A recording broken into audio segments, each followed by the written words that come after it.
민수기 8장 말씀을 함께 읽었습니다. 민수기 8장은 레위인의 위임식에 관한 말씀입니다.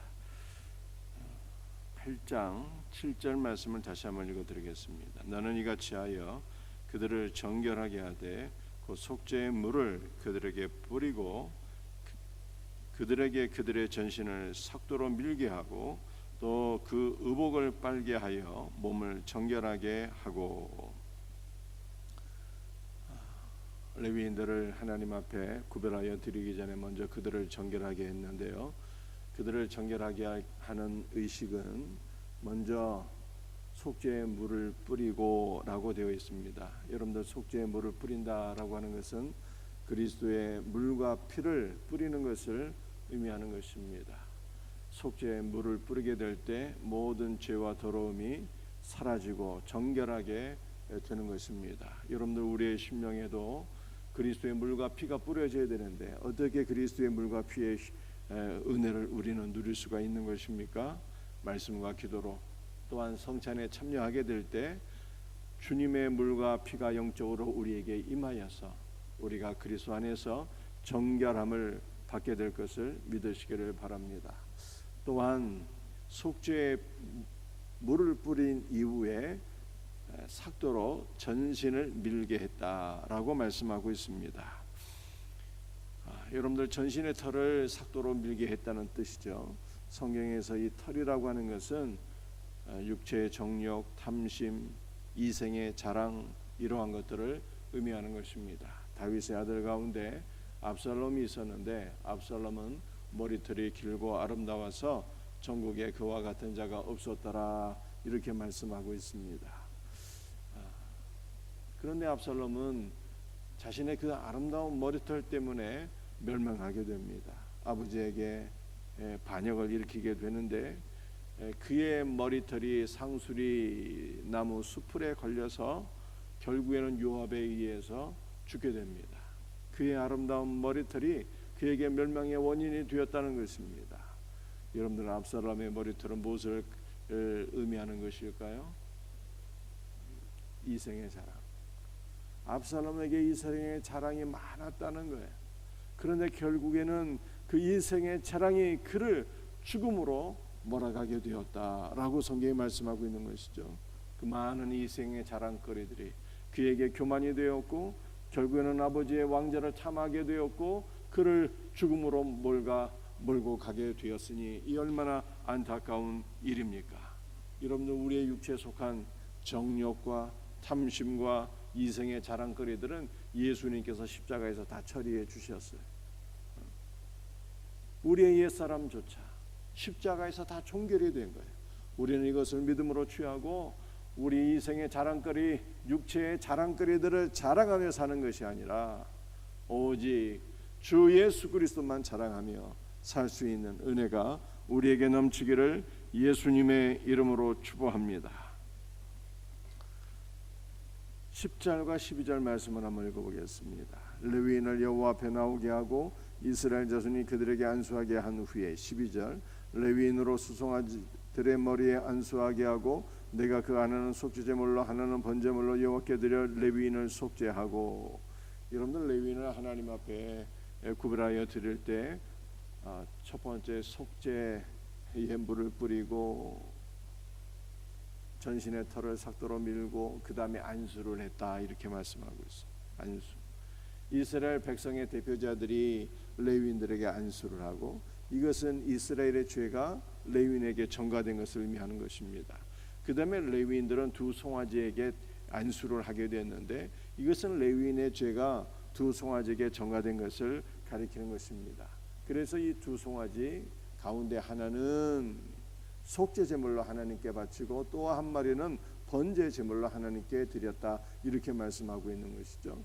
결국 이스라엘과 레위인들의 모든 죄가 두 송아지에게 전가되어서 이 두 송아지의 죽음으로 말미암아 레위인들은 죄가 사함받게 되어서 하나님과 화목한 상태가 되어서 성전에서 수종드는 레위인이 되었다라고 하는 것을 성경이 말씀하고 있는 것입니다. 여러분들, 그 두 송아지 때문에 레위인들이 하나님과 화목하게 되었잖아요.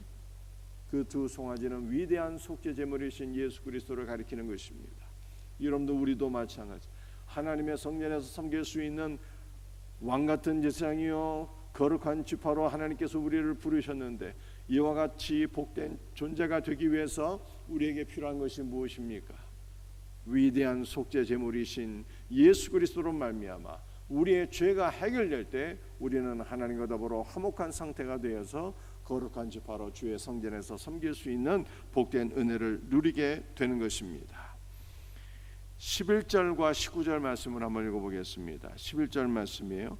아론이 이스라엘 자손을 위하여 레위인을 흔들어 바치는 제물로 여호와 앞에 드릴지니 이는 그들에게 여호와께 봉사하게 하기 위함이라. 19절 내가 이스라엘 자손 중에서 레위인을 취하여 그들을 아론과 그의 아들들에게 주어 그들로 회막에서 이스라엘 자손을 대신하여 봉사하게 하며 또 이스라엘 자손을 위하여 속죄하게 하였나니 이는 이스라엘 자손이 성소에 가까이 할 때 그들 중에 재앙이 없게 하려 하였음이라. 여러분들 11절과 19절 말씀에서 우리의 두 가지 기도의 제목을 발견하게 됩니다. 첫 번째 메시지, 아론이 레위인을 하나님 앞에 거룩한 제물로 드렸더니 하나님께서 레위인을 받으시고, 19절 말씀을 보니까 다시 아론과 그의 아들들에게 주셨다, 이렇게 말씀하고 있어요. 여러분들, 우리에게 속한 모든 것들은 다 누구의 것입니까? 주님의 것이에요. 우리에게 속한 모든 것들을 주님께 드릴 때 우리 주님께서 가장 온전하게 하시고 가장 거룩하게 하시고 가장 복되게 하셔서 다시 우리에게 돌려주신다, 이렇게 성경이 말씀하고 있어요. 왜냐하면 하나님의 일을 잘 감당하라고.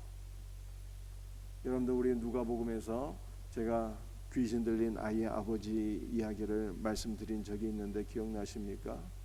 한 아이의 아버지가 사랑하는 아들이 귀신이 들린 거예요.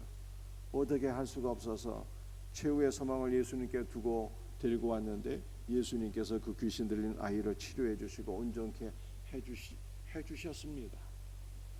그리고 그 아이를 온전케 하신 이후에 그 아버지에게 다시 맡겨주잖아요. 여러분들, 우리에게 속한 모든 것을 주님께 드리면 주님께서 치료하시고 회복시켜 주시고 온전하게 하시고 가장 복되게 하셔서 다시 우리에게 맡겨주신다, 성경은 이렇게 말씀하고 있어요. 여러분들, 우리가 주님의 일을 할 때 모든 것이 다 내 것인데 시간을 찔끔 주님께 떼어드리고 물질을 찔끔 주님께 떼어드려서 내가 이렇게 주님을 위해서 섬기고 봉사합니다, 이렇게 생각한다면 이게 착각이죠. 올바른 신앙이 아닌 것입니다. 여러분들, 우리의 모든 것은 다 주님의 것이에요. 우리의 일생이, 우리의 존재 자체가 다 주님의 것이에요. 우리의 가정도, 직장도, 사업장도, 우리의 자녀들도 다 주님의 것인 거예요. 주님의 것을 주님께 믿음으로 드리게 될 때 주님께서 가장 아름답고 복되게 하시며 이것을 다시 우리에게 맡겨주십니다. 그러므로 여러분들, 우리의 모든 것을 주님께 기쁨으로 주님의 주권을 인정하며 주님께 드려야 되는데, 그러면 진실로 가장 복되게 하셔서 여러분에게 다시 맡겨주실 것을 믿으시기를 바랍니다. 이 믿음으로 살아야 돼요. 이 믿음.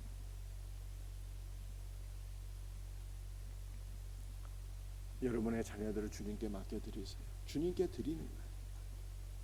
주님의 자녀 주님께 드리오니 주님의 뜻대로 이 아이들을 책임져 주시고 이 아이들의 길을 인도하시며 주님의 뜻대로 사용하옵소서.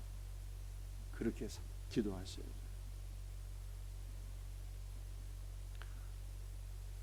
여러분들, 오늘 11절과 19절을 통해서 또 한 가지 메시지를 우리는 발견하게 됩니다. 레위 지파의 사명이 무엇이었는가 하는 거예요. 레위 지파의 사명은 두 가지였는데 하나는 제사장을 돕고 섬기는 거예요. 아론을 비롯한 제사장들을 돕고 섬기는 사역이 레위인의 사명이었어요. 또 한 가지는 이스라엘 자손을 섬기는 거예요. 이스라엘 자손. 19절에 그렇게 말씀하고 있어요. 이스라엘 자손을 대신하여 봉사하게 하며 또 이스라엘 자손을 위하여 속죄하게 하였나니 이스라엘을 섬기는 거예요. 왜 이스라엘을 섬기느냐? 19절 마지막에 이렇게 말씀하고 있습니다. 이는 이스라엘 자손이 성소에 가까이 할 때에 그들 중에 재앙이 없게 하려 하였습니다. 여러분들 이스라엘 자손들이 성소에 가까이 한다는 것은 왜 가까이 하는 거예요? 제사를 드리고 하나님을 섬기기 위해서 성소에 가까이 하는 것 아니겠습니까? 이스라엘 백성들이 성소에 가까이 할 때에 재앙이 없게 하려 함이라 이렇게 말씀하고 있어요. 아니 성소에 가까이 하는데 왜 재앙이 있습니까? 여러분들 성소에 가까이 하는 것은 제사를 드리기 위함이잖아요. 그런데 이스라엘 백성들이 영적으로 미성숙합니다. 온전하지 못해요. 성경을 잘 알지 못합니다. 그래서 바르게 제사를 드리지 못하면 은혜와 복이 아니라 재앙이 온다는 뜻이에요. 여러분들 성소에서 드려지는 이 제사의 모든 것을 제가 이미 간단하게 다 설명드렸어요. 그런데 성소에 드리는 제사의 대부분을 이스라엘 백성들 제례자가 다 직접 하는 거예요. 제물을 끌고 와서 안수하고 도살하고 가죽을 벗기고 조각내는 이 모든 것을요 이스라엘 백성들이 다 직접 하는 거예요. 그런데 이 모든 것을 어떻게 해야 될까요? 하나님의 뜻을 따라 성경을 따라서 믿음으로 해야 되는 거죠. 온전한 제물을 하나님 앞에 가지고 와야 되는 것이고요. 그 다음에 먼저는 어떻게 안수를 하는 거잖아요. 안수를. 왜 안수를 하는지 이스라엘 백성들이 모르고 안수하면 하나님께서 그것을 어떻게 기쁘게 받으시겠어요? 안수는 나의 죄가 이 제물에게 전가되는 것이고 이 제물 송아지와 양과 염소는 장차 오실 메시아 그리스도를 가리키는 것이며 내가 나의 죄를 이 제물 위에 안수함으로 전가할 때 그리스도께서 나의 모든 죄짐을 지시고 장차 십자가에서 죽으실 것을 믿음의 눈으로 바라보며 이 믿음으로 여러분들이 안수하고 제사를 드리는 거잖아요. 그런데 이것을 깨닫지 못하고 제사를 드리면 하나님께서 어찌 기쁨으로 받으시겠습니까? 그래서 제사에 관한 모든 것을 레위인들이 하나하나 옆에서 가르치며 그래서 레위인들의 지도를 받아서 이스라엘 백성들이 제사를 드리게 될 때 이들의 제사가 하나님 앞에 연락이 되고 이것이 은혜와 복이 되었다는 거예요. 여러분들 레위인들의 사역을 보게 되면 레위인들은 25살의 레위 지파가 레위 지파로서 이 하나님 앞에 드려지는 거예요. 사역이 시작되는 것입니다. 그런데 바로 사역이 되는 게 아니에요. 25살부터 5년 동안은 전습 기간이에요. 배우고 훈련하는 기간입니다. 그래서 30살부터 레위인의 정식 그 사역이 시작되는 거예요. 제사장을 돕고 이스라엘 백성들을 섬기는. 그래서 이스라엘 백성들이 제사를 드릴 때 레위인을 통해서 성경을 잘 모르고 영적으로 미성숙한 자들은 레위인을 통해서 하나하나 배워가면서 믿음으로 말씀을 따라 제사를 드리게 될 때 하나님 앞에 연락이 되고 은혜와 복을 받게 되었다는 것입니다. 여러분들 이것을 오늘날 우리의 신앙생활에 적용하면 어떻게 되는 것입니까? 우리가 성전에서 섬기고 봉사하는 모든 사역들 그냥 하면 안 된다는 게 그냥 하면 신약 성경을 보니까 사도행전의 초대교회 성도들 가운데 아나니와 삽비라는 성경을 알지 못하고 영적으로 미성숙해서 잘못된 헌금 생활을 했는데 잘못된 헌금 생활을 통해서 은혜와 복이 아니라 재앙을 받게 되었잖아요. 그러므로 우리는 여러분들 모든 것을 어떻게 해야 돼요? 배우고 성경의 말씀을 깨닫고 믿음으로 섬겨야 되는 믿음으로. 여러분들 이것을 돕는 사역자들이 있는 거예요. 누가 돕습니까? 교육자들이 돕잖아요.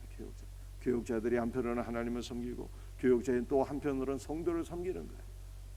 성도들에게 말씀을 전하고 말씀을 가르치고 말씀 가운데 훈련받게 해서 우리 성도들이 말씀을 통해서 영적으로 주님의 뜻을 깨닫고 영적으로 성숙할 때 믿음으로 봉사할 때 하나님께서 이 모든 것을 받으시고 영광을 받으시며 우리 성도들에게 은혜와 복이 임하게 될 것을 믿으시기를 바랍니다.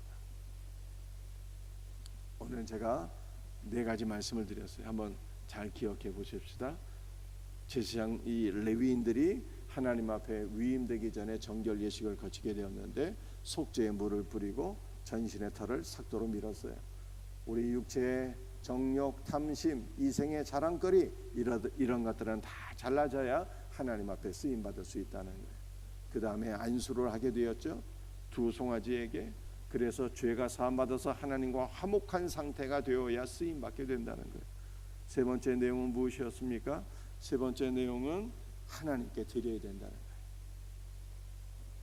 아론이 레위인들을 하나님께 드렸더니 하나님께서 레위인들을 아론에게 그의 아들들에게 다시 주셨어요. 우리의 모든 것은 주님의 것이며 우리의 모든 것을 주님께 드릴 때 가장 복되게 해서 다시 우리에게 주신다. 하나님의 일을 잘 섬길 수 있도록 성경이 이렇게 말씀하고 있는 거예요. 네 번째 말씀은 무엇입니까? 레위인들의 역할. 아론을 돕고 제사장들을 돕고 이스라엘 백성들을 섬기고, 그래서 이스라엘 백성들은 레위인들의 지도를 따라서 말씀을 배우고 말씀을 따라서 제사를 드리게 될 때 은혜와 복을 받게 되었다는 거예요. 할렐루야. 이와 같은 복된 은혜가 우리 모두에게 경험되어지고 누려지기를 주님의 이름으로 축복합니다. 기도하시겠어요? 주여 감사합니다. 오늘 이 새벽에도 민수기 8장 말씀을 붙잡고 기도하오니 주여 우리의 모든 이생의 자랑거리들이 십자가로 다 잘려지게 된 것을 믿사오니 더 이상 육체에 속한 것들을 자랑하지 말고 오직 예수님만 자랑하며 살 수 있는 복된 은혜가 있게 하여 주시옵기를 간절히 기도합니다. 주여 우리의 위대한 속죄 제물이신 예수 그리스도로 말미암아 우리의 죄가 다 사함받아서 아버지 하나님과 화목하게 되었사오니 이 화목의 상태를 누리면서 주의 전에서 섬기고 봉사하는 자들이 될 수 있기를 간절히 기도합니다. 주여 우리의 모든 것이 주님의 것이오니 다 주님께 드리는 자들이 되게 하시고, 그러므로 주님께서 주님의 것을 다시 우리에게 맡겨주시는 이 은혜를 누리며 사역하게 하여 주옵기를 간절히 기도합니다. 주 예수여, 우리 사랑하는 성도들, 주님의 성전에서 섬기고 봉사할 때 먼저 말씀을 잘 배울 수 있는 은혜가 있게 하여 주옵소서. 말씀을 따라 봉사하는 자들, 믿음으로 봉사하는 자들, 그러므로 재앙이 아니라 은혜와 복을 받을 수 있는 복된 성도들 되게 하여 주옵소서. 오늘 새벽에 주의 보혈로 덮어 주옵소서. 성령으로 충만하게 하여 주옵소서. 간구하는 모든 것들을 들으시고 응답하여 주옵시고 주님과 함께 동행하며 그리스도 안에서 승리하는 복된 하루가 되게 하여 주시옵소서. 능력의 손으로 붙잡아 주옵기를 소원하옵고 예수님의 이름 받들어 간절히 기도드리옵나이다. 아멘.